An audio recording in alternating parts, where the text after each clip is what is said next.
The road signs for Hollow Creek are faded, almost like the town itself is trying to forget it exists. I haven't been back in 15 years, but some places you can never really leave. I'm Alex, a journalist, or at least that's what I tell myself.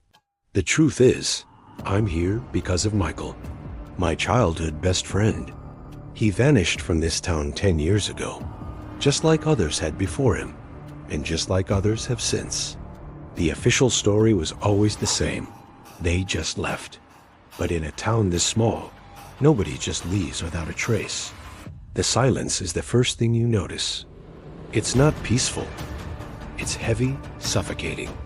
It's the sound of secrets. My car is the only one on Main Street, dust motes dancing in my headlights. I'm here to find the truth, not just for Michael, but for everyone Hollow Creek has swallowed. And I have a terrible feeling the town is hungry again. My first stop is the old town hall, a place that smells like decaying paper and forgotten history. I pore over dusty records, my fingers tracing the names of the missing. The pattern is undeniable.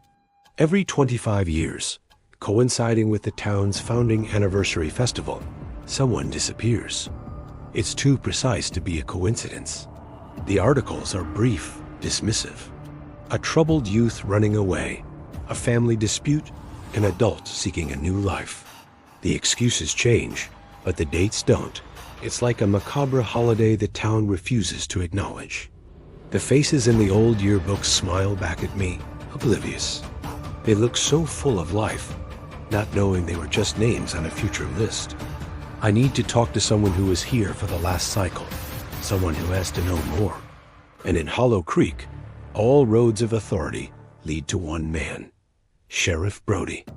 The sheriff's office is surprisingly modern, a stark contrast to the rest of the decaying town. Sheriff Brody sits behind a large oak desk, his face a mask of weary professionalism. He's younger than I expected, but his eyes hold the weight of an old man. He remembers me, or at least pretends to. When I mention Michael's name, something flickers behind his guarded expression. He recites the official story, the same one I've read a dozen times. Hollow Creek has a way of spitting people out, Alex. Some folks just aren't meant for a quiet life. His voice is calm, but his hand nervously taps a pen against his desk. As I press him about the anniversary, the disappearances, the air grows thick with unspoken words. He deflects every question with practiced ease, but I can feel his wall cracking. There's a story he's not telling, a memory he's buried so deep it haunts the lines on his face. He's hiding something, not just from me, but from himself.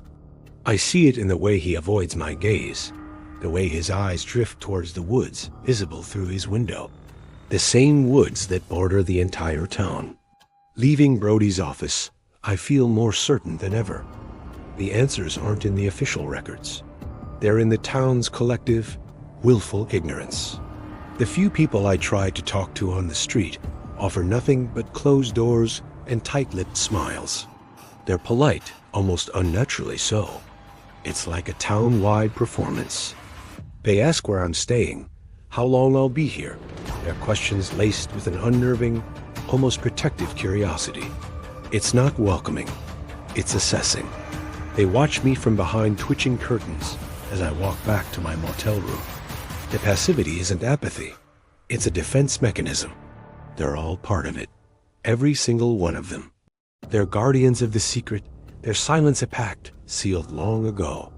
This entire town is a stage, and I'm the unwelcome actor who stumbled into the final act. The sun begins to set, casting long, distorted shadows that look like reaching hands. The feeling of being watched intensifies. Hollow Creek isn't just quiet, it's waiting. Back in my sterile motel room, the feeling of being an intruder is overwhelming. I decide to revisit the one place that felt truly abandoned, the old library, closed for years. A little persuasion on a back window, and I'm inside. The air is stale, a tomb of forgotten stories. I'm not sure what I'm looking for, just a thread, anything that feels out of place. Tucked away in the local history section, Behind a row of identical town chronicles is a small, leather-bound journal. It doesn't belong. The handwriting inside is frantic, a desperate scrawl. It belongs to a former librarian, dated 75 years ago, and it details the town's true founding. It speaks of a presence in the woods, an entity that feeds not on flesh and blood, but on the mind, on sanity. To appease it, to keep it from seeping into the town and driving everyone mad, a sacrifice is needed every 25 years. But it's not a murder. The ritual is far more cruel.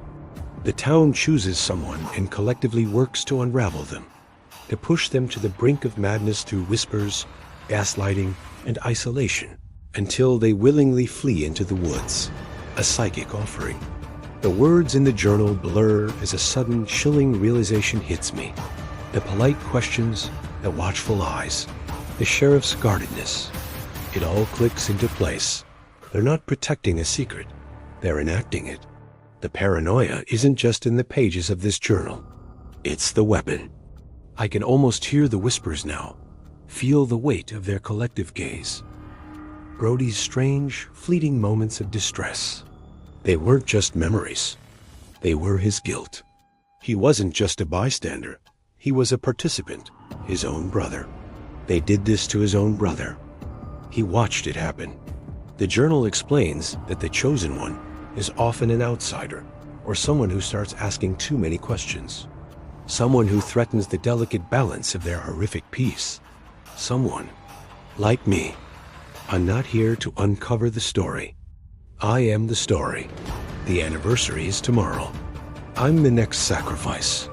My heart is pounding against my ribs, a frantic drumbeat in the dead silence of the library. I have to get out. Now.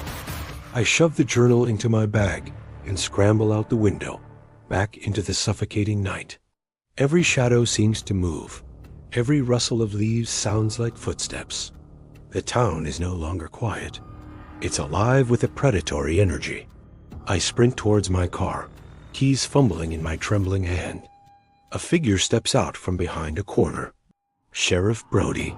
For a split second, I see the conflict in his eyes, the image of his younger self, watching his own brother being led away. But it's gone as quickly as it appeared, replaced by a cold, resigned duty. He doesn't say a word, just starts walking towards me, his intention clear. I can't go to the main road. They'll be waiting. There's only one other way out, the old logging trail through the woods.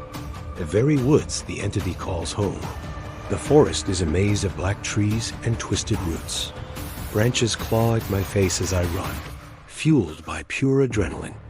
Behind me, I hear them. Not just Brody, but a chorus of footsteps, the whole town moving as one. They aren't shouting, just coming. A steady, relentless pursuit. The whispers aren't just in my head anymore. They seem to echo from the trees themselves, twisting my name, calling me back. They're telling me I'm crazy, that I'm imagining it all, that I should just stop and let the peace take me. It's the ritual, happening in real time. My lungs burn, my legs scream, but I can't stop. The entity wants my mind, and the town is its loyal servant. I burst through the tree line and onto a paved road I don't recognize. Headlights blind me. It's a highway. Freedom. I don't look back as I flag down a passing truck, my escape from Hollow Creek secured only by sheer luck. Days later, my story is broadcast. It's framed as a sensationalist piece, full of speculation. The official report from the state police who investigated Hollow Creek after my broadcast is disappointingly brief. They found nothing. No evidence of a conspiracy, no signs of foul play. The residents were cooperative, concerned. They spoke of a journalist who came to town, a troubled woman who became agitated and delusional before disappearing into the night. They spun my investigation into a story of my own instability. The final news report calls it a case of localized mass hysteria, with experts debating the psychological phenomena of small, isolated communities. They dismissed the entity, the ritual, everything. But the story leaves one lingering question. Was it truly a shared delusion? A town-wide psychosis passed down through generations? Or is there something ancient and hungry still sleeping in the woods, patiently waiting for its next anniversary? For the next person who dares to ask questions, the truth remains buried, and Hollow Creek keeps its silence. Thanks for watching. If you found this story chilling, hit that like button and subscribe for more dives into the unknown.